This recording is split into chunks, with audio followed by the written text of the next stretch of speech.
Chapitre 1. L'arrivée. Bienvenue dans la cage de velours. Il était une fois, dans un pays où les roses fleurissaient avec le parfum de l'ambition, et les murs étaient tapissés de murmures plus aigus que n'importe quel cimeterre, une fille à haut nommée Leila arriva, bien qu'à la fin de sa première journée, elle aurait plusieurs autres noms. Certains murmuraient avec envie, d'autres avec peur, et certains, certains qu'il valait mieux ne pas mentionner en bonne compagnie. Leila n'était pas née dans des draps de soie et des pantoufles brodées. Non, elle était née dans un petit village ensoleillé, où les chèvres étaient plus nombreuses que les gens, et son plus grand défi quotidien avait été d'empêcher son cousin Mustapha de lui voler son pain.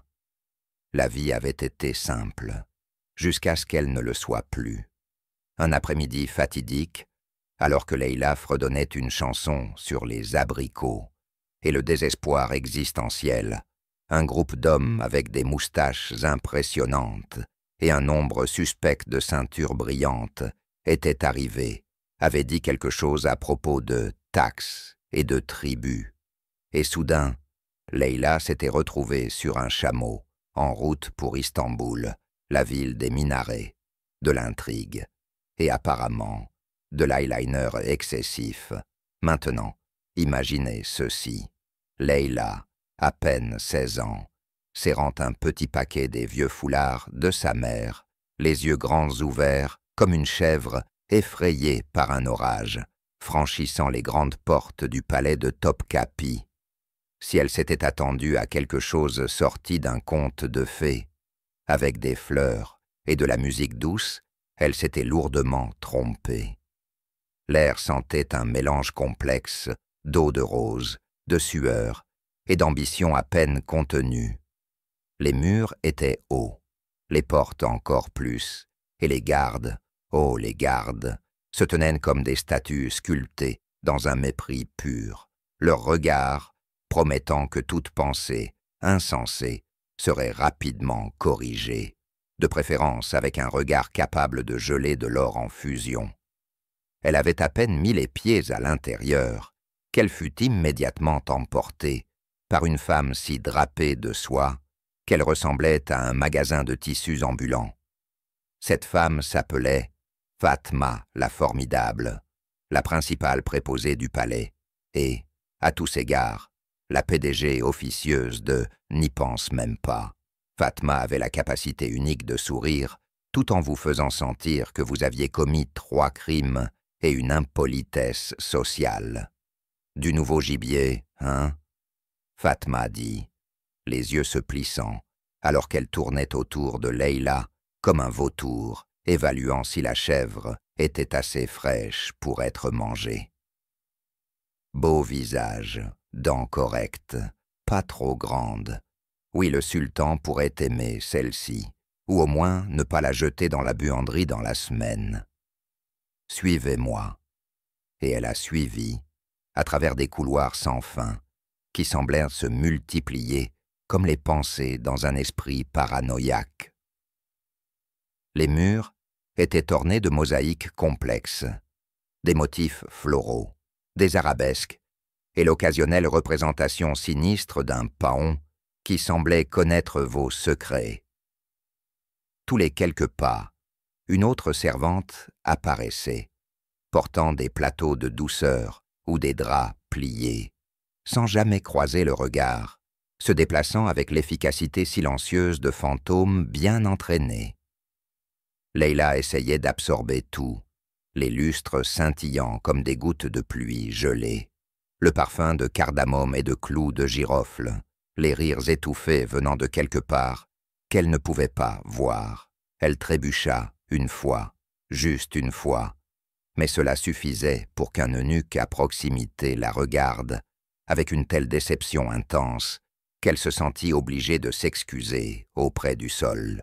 Enfin, ils arrivèrent à ce que Fatma appelait de manière dramatique la chambre de l'initiation, qui ressemblait à un endroit où l'on apprenait soit l'art de la broderie, soit où l'on devenait une histoire d'avertissement.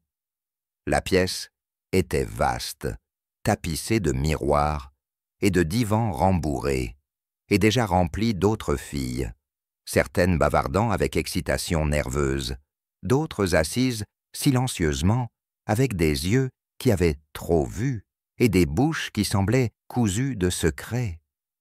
Fatma applaudit, et la pièce se mit au garde-à-vous comme un bataillon de recrues aux yeux de biche. « Écoutez attentivement, enfant, » commença-t-elle, sa voix douce comme du miel et tranchante comme un couteau.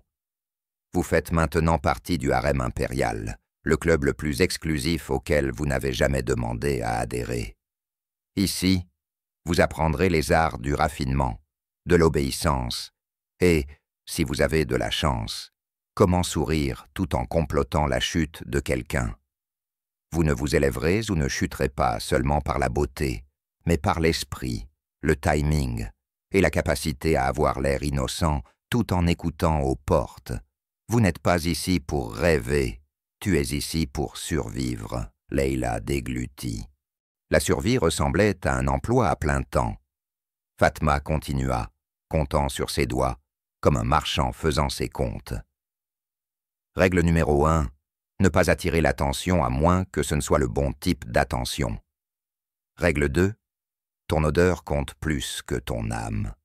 Règle 3, la mère du sultan, valide sultan, dirige cet endroit. Oubliez cela à vos risques et périls. Règle 4, ne touchez pas les grenades sans permission, en aucune circonstance, elles sont métaphoriques. Leila ne savait pas ce que cette dernière partie signifiait, mais la façon dont Fatma l'avait dit lui donnait l'impression qu'un seul regard de travers sur une grenade pouvait entraîner une combustion spontanée. Le reste de la journée passa dans un flou d'introduction. Voici Ice. Ne te fie pas à son sourire. Elle a déjà empoisonné le crayon Cole de quelqu'un. D'essayage. Leila fut lacée dans une robe en soie si serrée qu'elle pouvait sentir ses ancêtres pleurer. Et d'une leçon sur la posture qui impliquait de tenir un livre sur sa tête tout en récitant les règles de l'étiquette ottomane en 3 langues. Au moment du dîner, le dos de Leila lui faisait mal, son estomac grondait, et son cerveau ressemblait à un ragoût de coutumes inconnues, de visages étranges, et d'une envie irrésistible de se cacher sous un divan. Le dîner lui-même était un spectacle, une symphonie orchestrée de plats délicats, de salutations chuchotées et de regards calculés. La nourriture était exquise. De l'agneau mijoté avec des abricots, du riz parsemé de pistaches et un sorbet si sucré qu'il semblait une trahison liquide. Mais Leila ne pouvait rien goûter correctement, tant elle était distraite par le drame silencieux qui se déroulait à la table, qui était assis où, qui osait prendre la dernière date, qui lançait un regard trop long au eunuque livrant une note pliée. C'était moins un repas qu'une performance, et Leila n'était pas sûre d'être une figurante ou la chute de l'histoire. À un moment donné, une fille nommée Zeynep, qui avait l'air de quelqu'un qui collectionne les secrets pour le sport, s'est penchée et a murmuré « Tes cheveux sont trop brillants. Quelqu'un pourrait penser que tu essaies trop fort. » Leila cligna des yeux. Les cheveux brillants ne sont-ils pas bons? Le sourire de Zeynep était mince et acéré. Pas quand les mauvaises personnes remarquent. Ah, alors, c'était comme ça que ça allait être plus tard, lorsqu'on lui montra enfin sa chambre partagée. Une pièce ornée de tapisseries fanées, empreinte de rêves résignés et de l'irrépressible parfum de jasmin et de désespoir à peine contenu. Leila s'effondra sur son coussin et fixa le plafond. « Je suis dans une cage dorée », murmura-t-elle en traçant des yeux les motifs complexes sur le mur. « Une cage très belle, très parfumée, très dangereuse. » Sa colocataire, une fille au regard maussade nommée Atis, qui parlait en proverbes cryptiques, jeta un coup d'œil et murmura « Le paon déploie ses plumes, mais le renard mange ses œufs. Leïla n'avait aucune idée de ce que cela signifiait, mais cela semblait sinistre. Alors elle hocha la tête solennellement et fit semblant de comprendre, alors que les lanternes s'éteignaient et que les doux murmures du harem s'évanouissaient dans la nuit. Leïla réalisa qu'elle n'était pas seulement dans un palais. Elle était dans un monde d'alliances chuchotées, de politiques parfumées et de 1000 règles tacites, et quelque part, derrière un rideau ou une porte, se trouvait le sultan, l'homme qui pouvait changer sa vie d'un regard ou la finir tout aussi facilement, mais c'était un problème pour un autre jour. Pour l'instant, Leïla ferma les yeux et rêva de chez elle, un endroit où les chèvres ne jugeaient pas son eyeliner, et où la seule intrigue était de savoir si la vache du voisin s'était encore égarée dans le potager. Bien sûr, comme elle allait bientôt l'apprendre, la nostalgie était un luxe qu'aucune concubine ne pouvait se permettre. Chapitre 2. L'art de la survie. Comment feindre la perfection et ne pas se faire. Poignardée dans le dos, Leïla se réveilla le 2e jour dans le harem, avec une sensation pas très différente de celle d'être piétinée par une horde d'éléphants, si ces derniers portaient des pantoufles brodées et transportaient des plateaux d'eau de rose. Chaque muscle de son corps était endolori. Ses côtes se plaignaient, son cuir chevelu, assailli par les tresses complexes d'hier, battait comme un tambour lors d'un festin de mariage. Et pourtant, alors qu'elle était allongée là, sur son coussin, trop mou, entourée du parfum léger du jasmin, du musc et du ressentiment non exprimé, une pensée pulsait plus fort que la douleur. Ne te fais pas remarquer. Ou pire, se faire remarquer de la mauvaise manière. La journée commença, comme toutes les journées dans le harem apparemment, avec la cloche de la mort. Ce n'était pas son nom officiel, bien sûr, mais c'est ce qu'il aurait pu être, à l'aube, juste au moment où Leïla s'était laissée emporter par un rêve de chèvre renversant un sultan dans un coup d'état sans effusion de sang. La cloche sonna, aiguë et perçante, tranchant l'air comme la lame d'un bourreau. Debout, debout, aboya Fatma la formidable, qui était apparue dans l'embrasure de la porte comme un nuage maléfique de soie et d'autorité. 10 minutes, mesdames. 10. Si tu ne peux pas ressembler à un délicat pétale embrassé par la rosée du matin en 10 minutes, tu ne sers à rien à personne. Leïla, qui aurait préféré au moins 15 minutes pour passer de pomme de terre confuse à semi-humaine, se leva d'un bond et rejoignit la frénésie. La chambre est devenue une zone de guerre de rituels, de beauté. De l'huile de rose éclaboussée, des perles écrasées en poudre, des bâtons de colle brandis comme des armes. Une fille nommée Nalan a tenté d'appliquer de l'eyeliner tout en récitant des versets coraniques, ce qui était à la fois impressionnant et alarmant. Zénep, celle avec le sourire acéré, murmura à voix basse à propos des pommettes de Leïla, quelque chose comme un peu trop dodu pour le goût de la cour, tandis que Atis, la colocataire cryptique de Leïla, murmura simplement « Le cygne qui chante trop tôt invite l'appétit du renard ». Leïla n'était pas sûre de savoir si cela signifiait qu'elle devait se dépêcher ou arrêter complètement d'essayer. Le but, semblait-il, était d'atteindre la beauté naturelle, une expression qui, dans le harem ottoman, signifiait avoir l'air d'avoir été peinte par un maître de la Renaissance et retouchée par une équipe d'anges avec des doctorats en séduction. Leïla se regarda dans le miroir. Son reflet la fixait, à la fois plein d'espoir et horrifié. L'huile de rose laissait sa peau scintillante, comme un dessert glacé. Les perles broyées faisaient briller ses joues d'une manière qui criait « Déesse de la fertilité, s'il te plaît, remarque-moi ». et les yeux soulignés de colle, lui donnant l'air de quelqu'un qui pourrait soit séduire le sultan, soit l'assassiner avec une épingle à cheveux empoisonnée. « Parfait, » dit Fatma avec un sourire qui pouvait faire cailler la crème.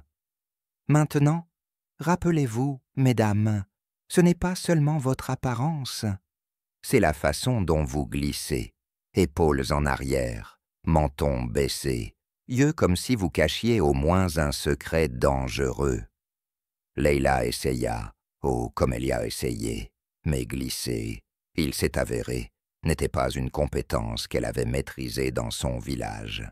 Là-bas, elle avait surtout piétiné dans des sandales, chassant les chèvres et criant après Mustapha pour avoir volé ses abricots. Ici, glisser signifiait se déplacer si lentement et gracieusement que l'on était perçu comme un parfum et non entendu comme un bruit. Alors qu'il défilait dans le hall de l'appel du matin, Leila se concentrait sur chaque pas. Pied gauche, silencieux comme un chat, pied droit, canalisant une volute d'encens, souriait, un murmure, pas un cri. Main, repliée sur le ventre comme un prisonnier poli, des yeux grands, innocents, mais aussi comme s'il savait qui avait volé les sandales du sultan la semaine dernière. L'appel des noms en lui-même était un spectacle qui aurait pu être mis en scène par les dieux des hiérarchies sociales maladroites. Les eunuques supérieurs, des hommes en robes flottantes et avec des expressions qui suggéraient qu'ils avaient revu toutes les formes de folie humaine et étaient profondément peu impressionnés, se tenaient en ligne, inspectant les concubines, comme des bijoutiers, évaluant des diamants imparfaits. Un par un, les noms étaient appelés. Les filles avancèrent, offrant une révérence à la fois soumise et subtilement stratégique, puis retournèrent à leur place. Chaque nom semblait porter un poids. Aysun, la prétendue favorite, qui rayonnait d'un air de survie satisfaite. Selma, celle qui était ici depuis 5 ans et avait perfectionné l'art de paraître à la fois inoffensive et indispensable. Fatima, la discrète, qui avait autrefois été accusée d'avoir volé une épingle à cheveux et avait survécu en convainquant tout le monde que c'était un accident. Lorsqu'ils atteignirent Leila, les yeux du eunuque glissèrent sur elle, s'attardant un instant de trop sur son eyeliner légèrement inégal. Ses lèvres se tordirent, pas tout à fait un sourire, pas tout à fait un rictus. Le cœur de Leila battait comme un tambour dans un défilé de festival. « Elle est nouvelle », murmura le eunuque, comme si cela expliquait tout. Leila s'inclina si bas qu'elle faillit inhaler le sol en marbre. Après l'appel, venaient les leçons de féminité, qui sonnaient étrangement, comme un euphémisme pour « comment exister sans offenser tout le monde ». Le cours du matin était l'art de la subtilité, flatteur sans flatterie.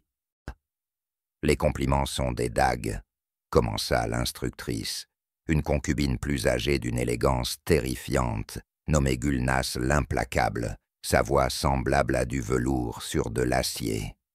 Trop aiguisée, et vous ferez couler le sang. Trop émoussée, et vous aurez l'air d'un imbécile. Le but est de blesser, avec grâce. Elle fit signe à Leila de se lever. Complimente-moi. Leila cligna des yeux. Tes cheveux sont très symétriques. Un frisson de rire parcourut la pièce. Gulnas sourit avec le sourire d'un chat, à qui l'on venait d'offrir une souris particulièrement lente. Symétrique, répéta-t-elle, comme si elle goûtait une mauvaise figue. Peut-être devrions-nous commencer par les bases. Leila s'assit, les joues brûlantes, tandis que les autres filles prenaient tour à tour la parole pour formuler des compliments si chargés de sens qu'ils auraient pu servir de manifeste politique. Votre présence, valide sultan, est comme le parfum du jasmin, subtile, envoûtante, et impossible à ignorer sans risquer de vous offenser. Votre voix est une mélodie qui se tisse dans l'air, nous liant dans un respectueux émerveillement.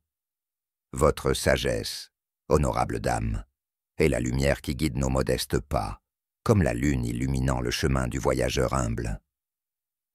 Leila essaya de ne pas soupirer. Dans son village, la plus haute forme de louange avait été « Cette chèvre a l'air moins en colère aujourd'hui ». Le reste de la journée s'est déroulé comme une pièce de théâtre élaborée avec bien trop d'acteurs, tous jouant pour un seul spectateur, le sultan, qui n'était même pas présent. Il y avait des séances de broderie, où Leila apprit qu'une tulipe tordue pouvait être perçue comme une déclaration politique. Il y avait des cours de danse, où son foulard de hanche la trahissait, en se déroulant en plein tour, manquant de décapiter un eunuque sans méfiance. Et il y avait des exercices d'étiquette, où elle apprit que cligner des yeux trop souvent pouvait signaler un manque de respect, tandis que ne pas cligner des yeux du tout pouvait suggérer que vous pensiez à empoisonner quelqu'un à un moment donné. On lui a remis un livre intitulé « Fascinant mais oubliable, le guide de survie de la concubine ». Elle n'était pas sûre si c'était une blague. En fin d'après-midi, Leila était prête à s'effondrer dans la fontaine la plus proche et à laisser les poissons décider de son avenir. Mais il restait encore une épreuve, le rituel des parfums, un événement si absurde qu'il aurait pu être inventé par un dieu ennuyé avec un flair pour le dramatique. Dans une chambre caverneuse remplie de fumée d'encens si épaisse qu'on aurait pu y nager, les concubines étaient disposées comme des arrangements floraux, chacune étant oint d'un parfum spécifique choisi pour refléter leur essence. Un eunuque s'approcha de Leila avec un petit flacon et un air d'importance exagéré. Pour vous, nouvelle venue, de l'eau de rose, avec une touche de cardamome et le plus léger soupçon de bois de santal. Leila renifla prudemment. Ça sentait comme si quelqu'un avait essayé de faire un dessert avec un arbre et avait accidentellement invoqué de l'anxiété. « Pourquoi ces parfums ?» demanda-t-elle.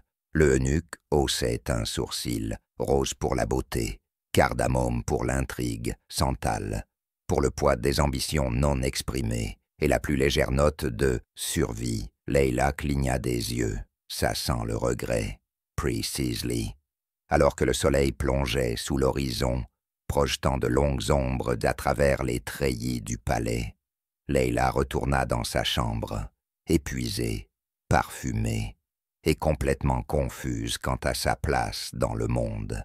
Attis, toujours la philosophe, leva les yeux de sa broderie, qui était soit une fleur, soit une crise existentielle, et murmura « Le fruit qui mûrit trop vite pourrira d'ici le matin ».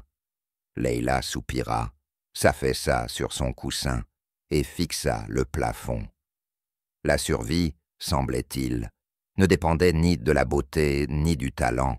Il s'agissait d'être remarqué juste assez, mais jamais trop, à propos d'apprendre le langage des regards, la monnaie des compliments, et l'art de rester parfaitement immobile pendant que le monde tournait follement autour de vous. Et demain, tout recommencerait. Chapitre 3.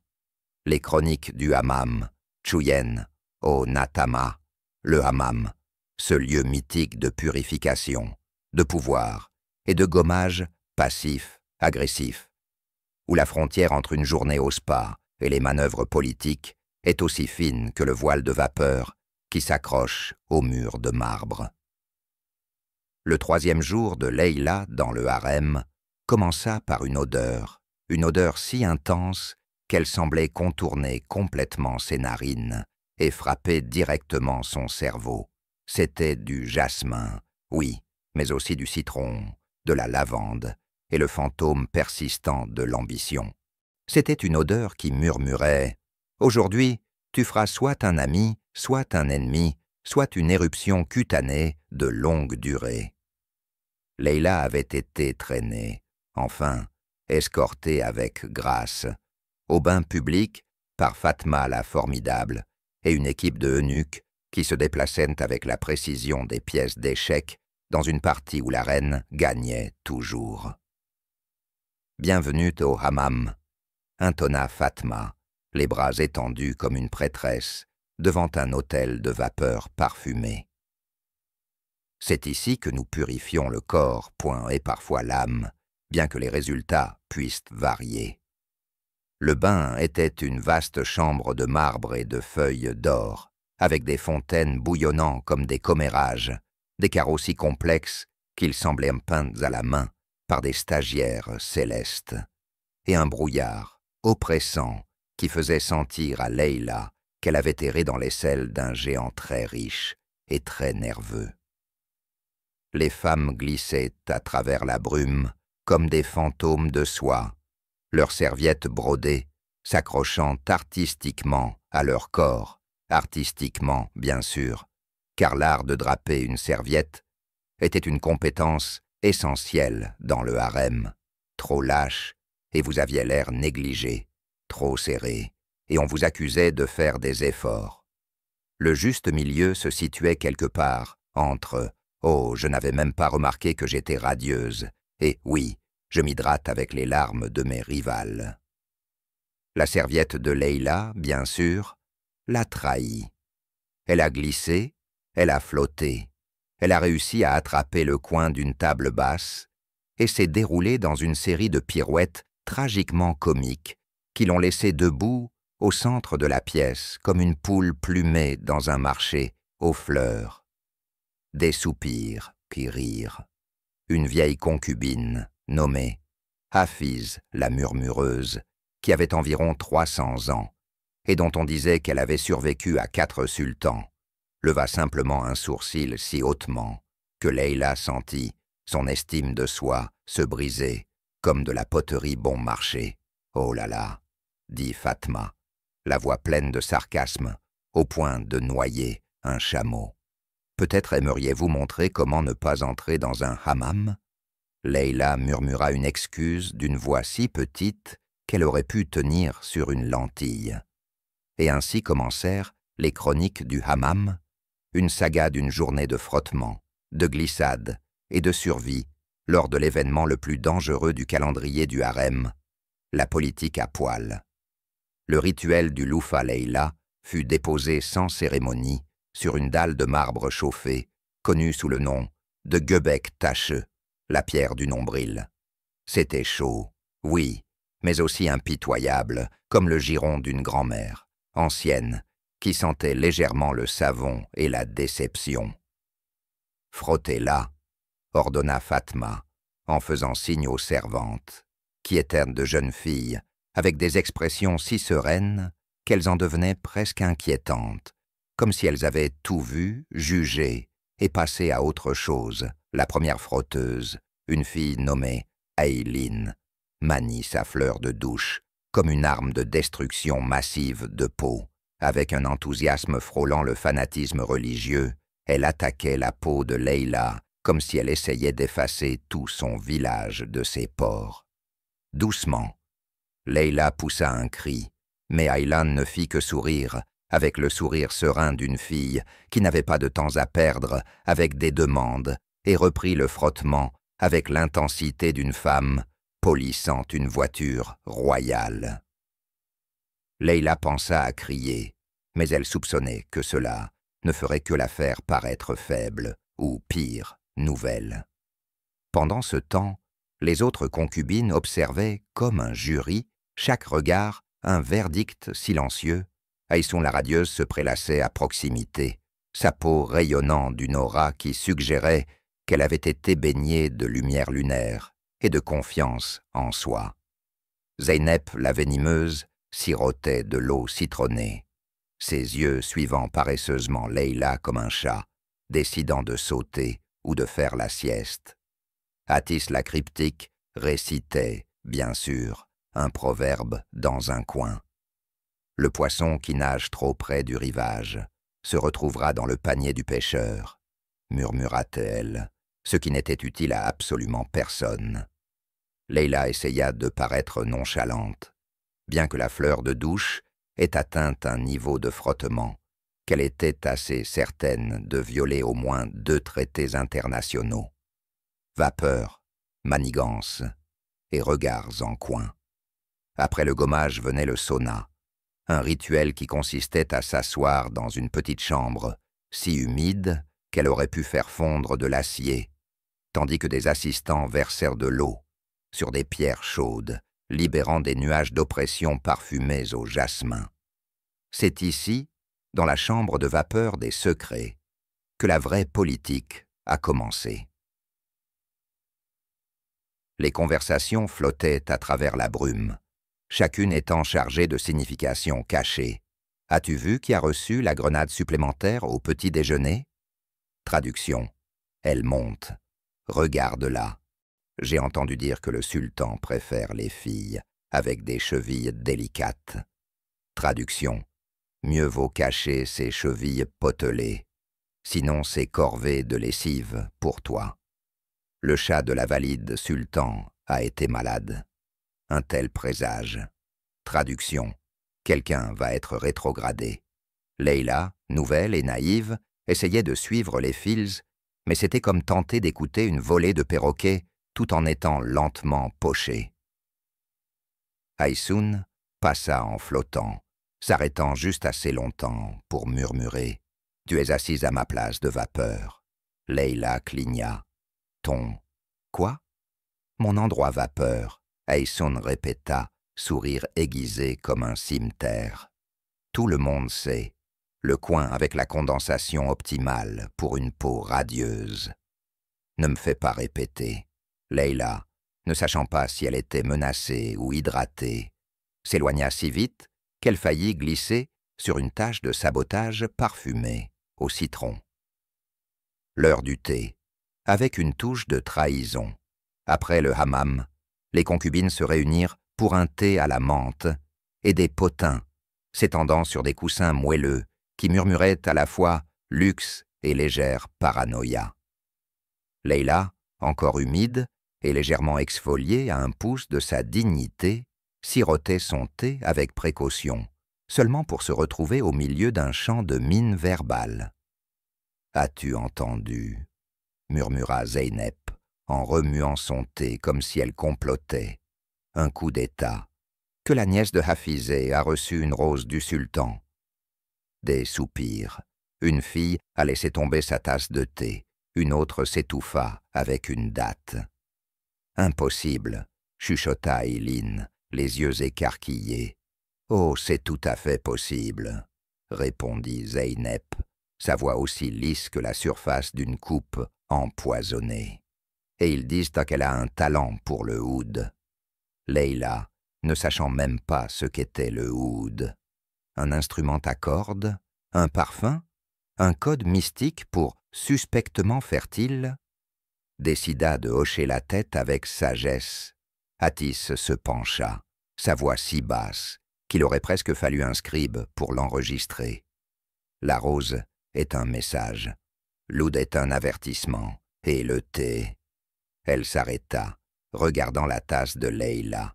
Le thé n'est jamais juste du thé. Leila fixa sa tasse, à moitié s'attendant à ce qu'elle commence à murmurer des secrètes d'État. Chapitre 4. La politique des oreillers, l'art subtil de la montée sociale. Si Leila avait appris une chose durant son temps, au harem, c'était ceci. Les oreillers n'étaient pas seulement faits pour dormir, ils étaient des armes, ils étaient des déclarations, ils étaient des symboles de statut si puissants qu'un coussin en soie brodé pouvait pratiquement chuchoter « Je suis à 3 graines de grenade de te remplacer dans le lit du sultan. » Et aujourd'hui, lors du grand échange de coussins du harem, les enjeux étaient aussi élevés que les plafonds de la chambre privée du sultan. La scène du crime, le bazar des coussins.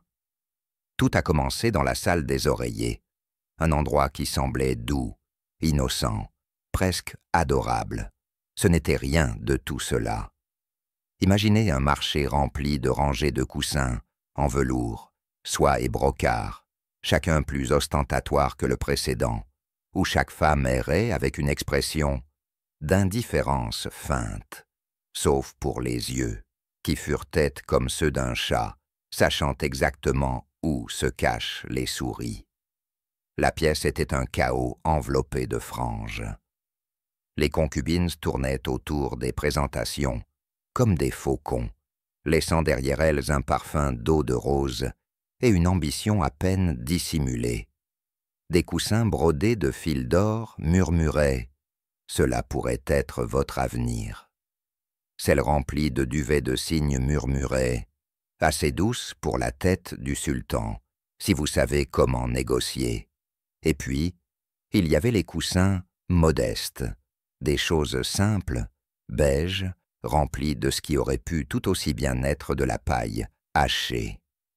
Cela était pour les filles, déjà du côté perdant des intrigues de palais, celles qui finiraient probablement par plier des serviettes pour l'éternité, ou, pire encore, être réaffectées à la cuisine. Leïla, naturellement, avait reçu l'un de ces humbles coussins des mains d'un eunuque, avec l'air d'un homme annonçant une sentence de mort. « Tiens », dit-il en lui fourrant l'oreiller dans les bras, avec l'enthousiasme de quelqu'un qui remet une brosse à cheveux légèrement usée. Leïla fixa l'oreiller. Il la fixait en retour. Il semblait murmurer « Endors-toi sur moi, et tu te réveilleras dans la chambre de lavage. » La hiérarchie des oreillers. Expliqué, mal.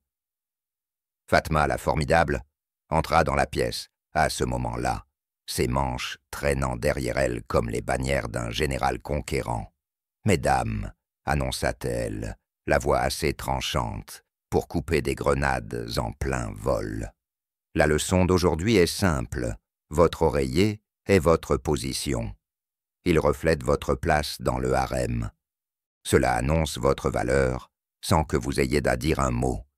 Et souviens-toi, le sultan ne fait pas appel à la fille avec l'oreiller simple. » Elle marqua une pause, laissant cela s'imprégner. Leïla, serrant son oreiller de désespoir, avait l'impression de tenir une pancarte sur laquelle était écrit « Bonjour, je suis jetable ». Fatma continua. « Maintenant, pratiquons la pose. Coussin à la main, menton haut, yeux modestes mais mystérieux. Souviens-toi, ce n'est pas juste un coussin, c'est un coup de pouvoir. La pièce a éclaté en une frénésie d'activité. Les femmes se pomponnaient, se drapaient et se disposaient comme des tableaux vivants. Haïsoun, bien sûr, tenait un coussin si orné qu'il semblait avoir été brodé par une équipe d'anges sous la supervision stricte d'un chef de projet céleste. Elle s'y appuyait avec une grâce paresseuse et maîtrisée, rayonnant d'une supériorité désinvolte qui donnait aux autres envie soit de la tuer, soit de lui offrir un sorbet. Leïla essaya de l'imiter, mais son oreiller avait l'intégrité structurelle d'une tortilla humide, et elle finit par ressembler à une oie effrayée dans un foulard en soie, thé, potin et humiliation de coussin. L'après-midi s'est transformé en thé et en insultes à peine voilées, comme à l'accoutumée. Je n'ai pas pu m'empêcher de remarquer, commença Zeynep, la voix dégoulinante de fausse douceur, que certaines d'entre nous tiennent encore, des coussins de niveau débutant. Leïla, se sentant comme une novice dans une tanière de vipères suffisante, essaya de disparaître dans son coussin, qui, étant à peu près de la taille d'un petit chou, n'était pas très utile.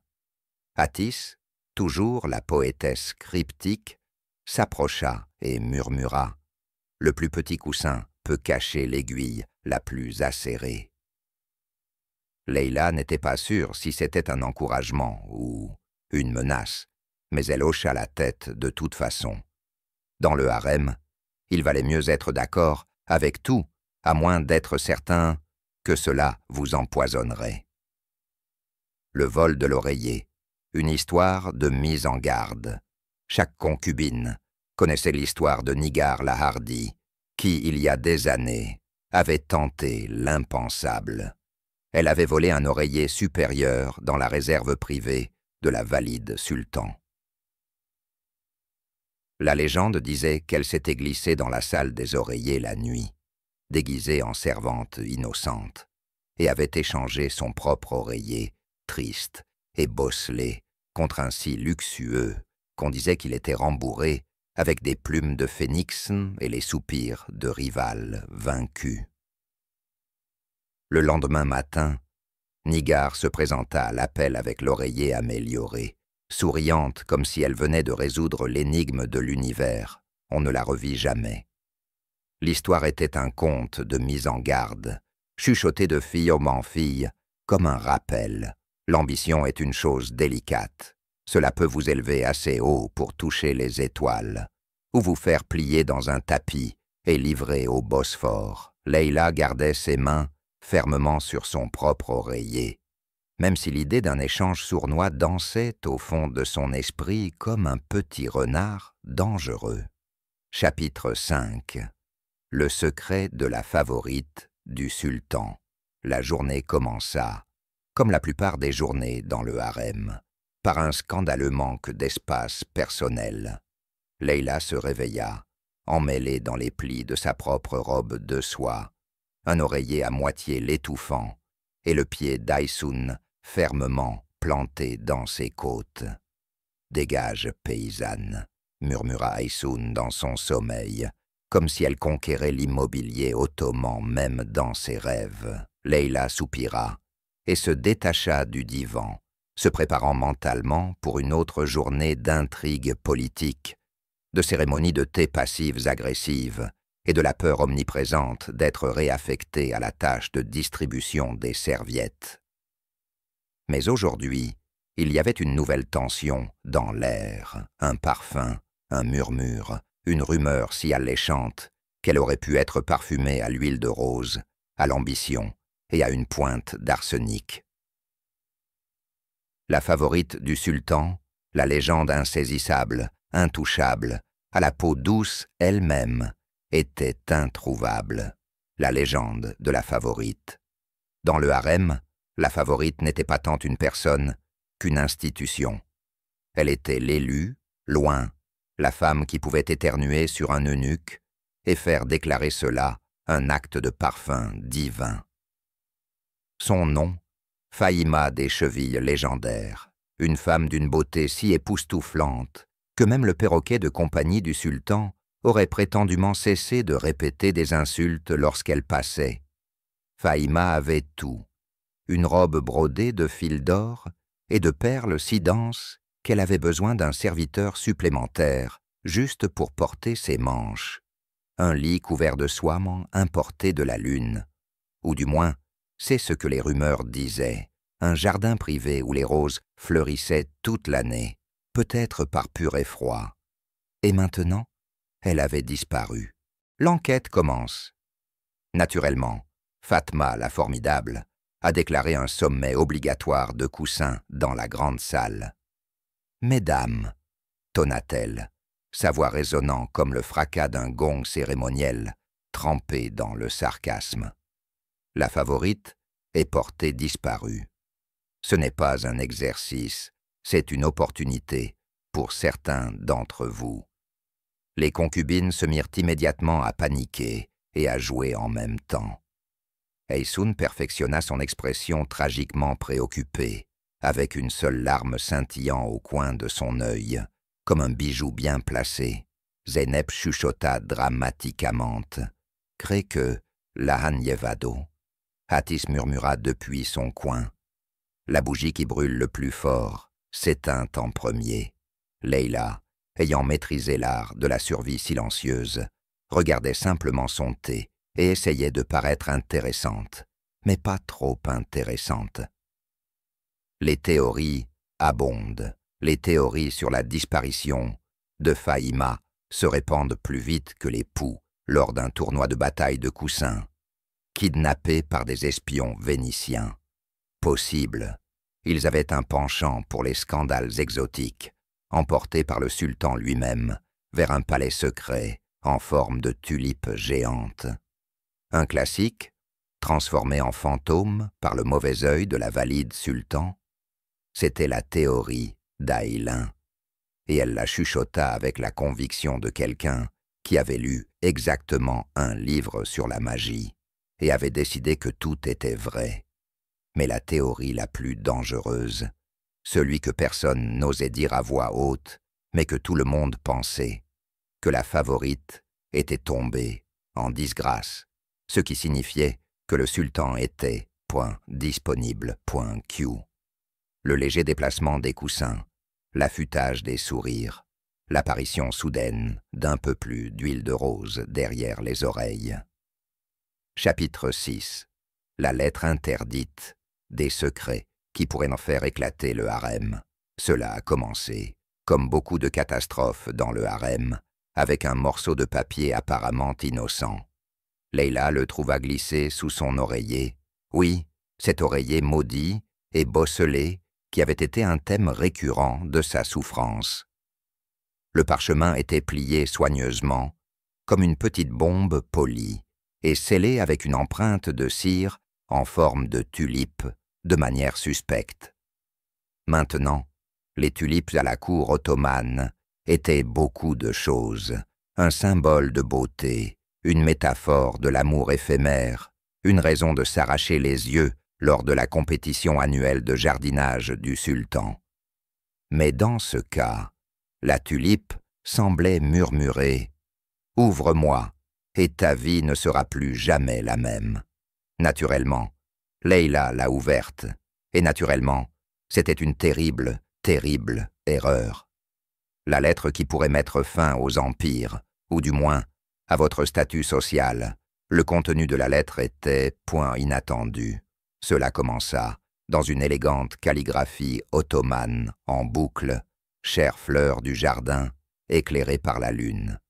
Vous êtes convoqué à minuit, près de la fontaine, pour discuter de questions d'une délicatesse extrême.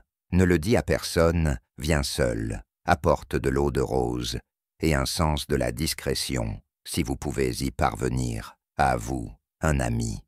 Les sourcils de Leila se sont levés si haut qu'ils ont failli échapper à son front. Un ami? La seule personne qui avait jamais signé une lettre de cette manière était l'eunuque qui l'avait aidé à démêler sa ceinture, et elle était presque certaine qu'il ne se souciait pas de l'eau de rose.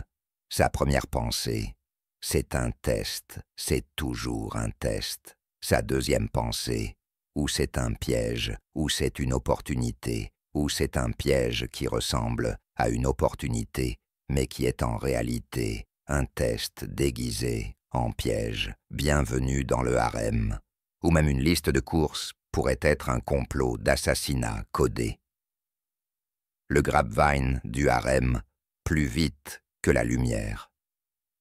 Leila a essayé de garder la lettre cachée, mais les murs du harem avaient des yeux, des oreilles, et un nombre troublant de femmes qui prétendaient juste s'étirer, tout en écoutant clairement aux portes.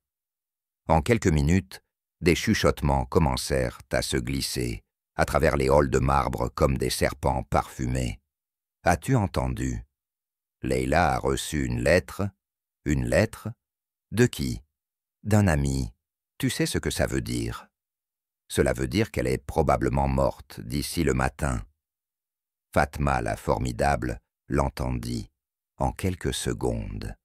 Elle apparut dans l'embrasure de la porte de Leila, se dressant comme un nuage d'orage fait de draps, amidonnés et de volonté pure. « Y a-t-il quelque chose que tu aimerais partager avec la classe, chérie ?» demanda-t-elle, son sourire si aiguisé qu'il pouvait trancher des figues. Leila, prise comme un pigeon dans un banquet de palais, fit ce que toute concubine sensée aurait fait. Elle mentit. « Oh, ce n'est qu'un poème, » balbutia-t-elle.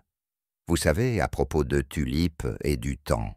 Les yeux de Fatma se plissèrent, mais avant qu'elle ne puisse interroger davantage, une voix perçante retentit dans le couloir. La valide sultan convoque les concubines. Et comme ça, la pièce s'est vidée plus vite qu'un plateau de dattes fourré à l'heure du thé. Chapitre 7. L'art de la survie. Comment éviter de finir à la buanderie? À ce stade, Leïla avait appris 3 choses sur la vie dans le harem. Chaque compliment était une insulte potentielle déguisée. Chaque sourire était un calcul stratégique. Chaque porte du palais était techniquement une trappe. Et si vous n'étiez pas prudent, vous vous retrouveriez réaffecté volontairement à plier des serviettes pour le reste de votre vie naturelle, la crise d'aujourd'hui. Ce n'était pas une concubine disparue ou un oreiller volé, bien que cela se soit produit la semaine dernière. Non, la menace existentielle d'aujourd'hui est venue sous la forme d'une liste de tâches. Littéralement. La liste redoutée.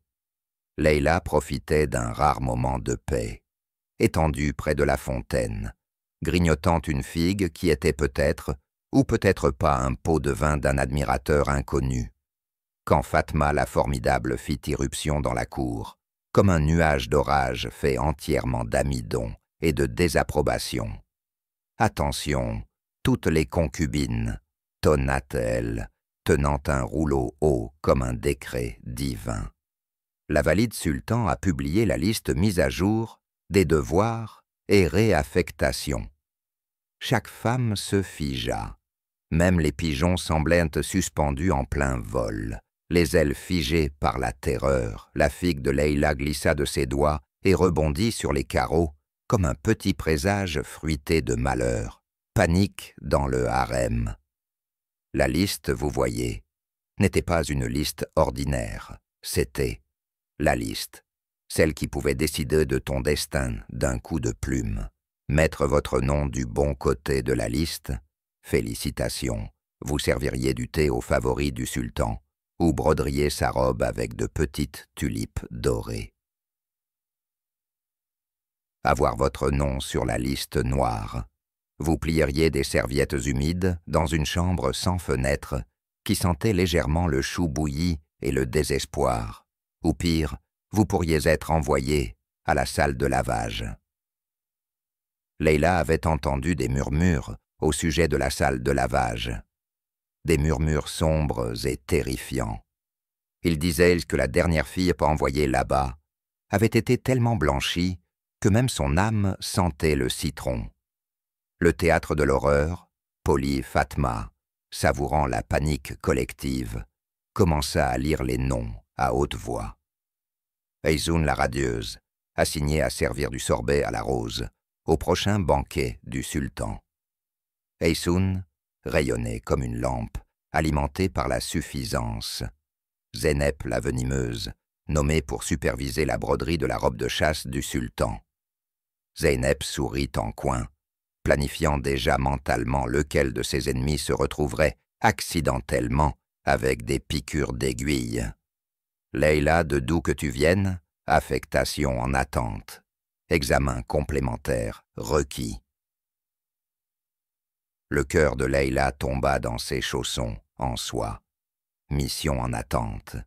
C'était comme marcher sur la planche, les yeux bandés. Atis la cryptique, assise à proximité, murmura.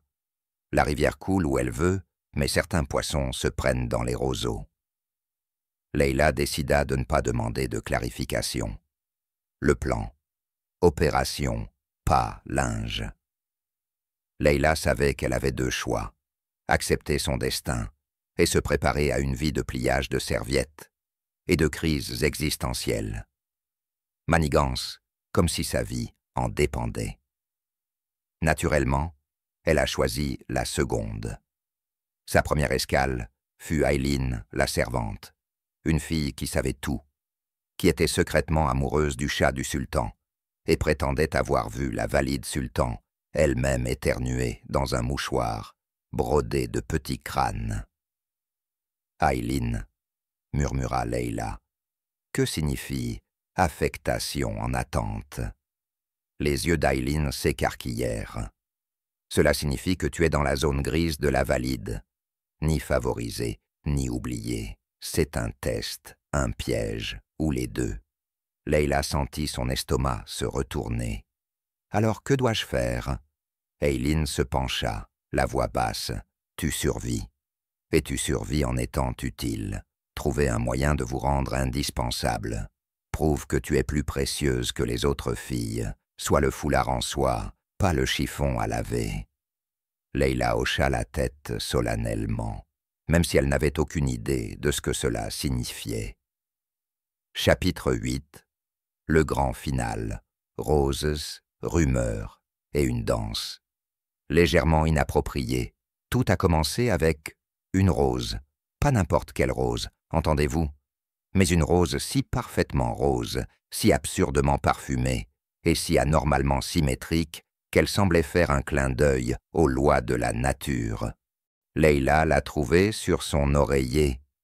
Oui, cet oreiller maudit et bosselé qui avait été le fléau de son existence depuis le chapitre 1, accompagné d'une note si brève, si élégante, qu'elle criait presque « C'est soit le meilleur jour de ta vie, soit le premier coup d'une partie d'échecs que tu es sur le point de perdre. » Le mot disait « ce soir, le jardin, peu importe les perles, pas de nom, pas de signature, pas d'explication. » Leila le regarda fixement, se demandant s'il s'agissait d'une invitation, d'un avertissement ou d'une farce élaborée par Zeynep la venimeuse derrière elle.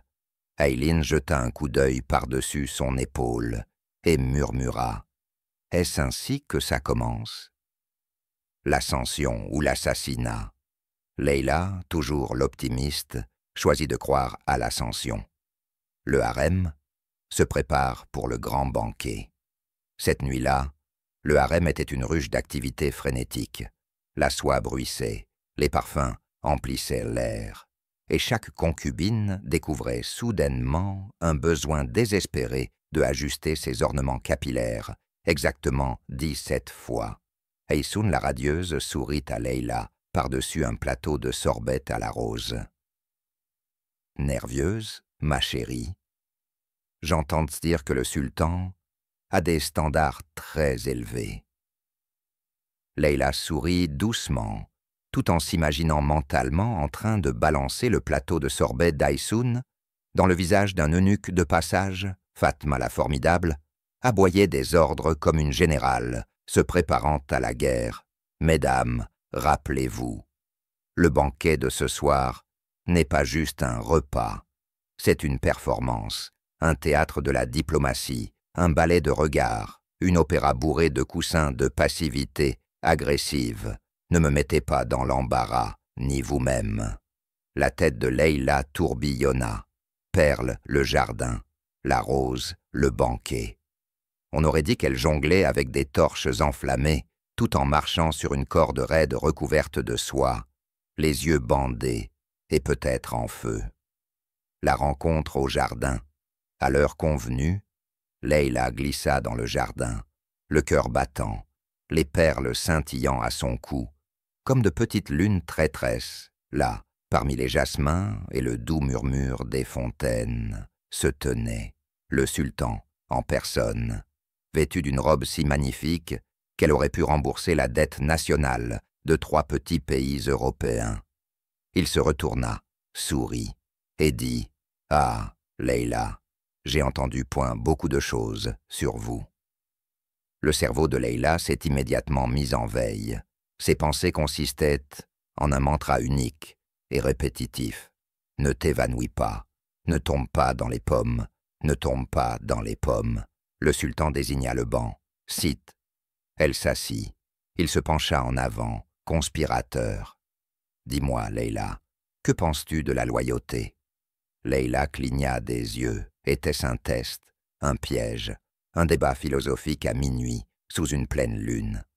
Elle prit une profonde inspiration, se souvint du conseil d'Aïlin, soit le foulard en soie, pas le chiffon à laver, et répondit « La loyauté, votre majesté, est comme une rose. Elle fleurit là où elle est entretenue et se fane lorsqu'elle est négligée. » Le sultan la fixa longuement, un moment terrifiant, puis il rejeta la tête en arrière et éclata de rire. Leila expira, seulement pour réaliser qu'elle avait retenu son souffle pendant ce qui semblait être un siècle entier.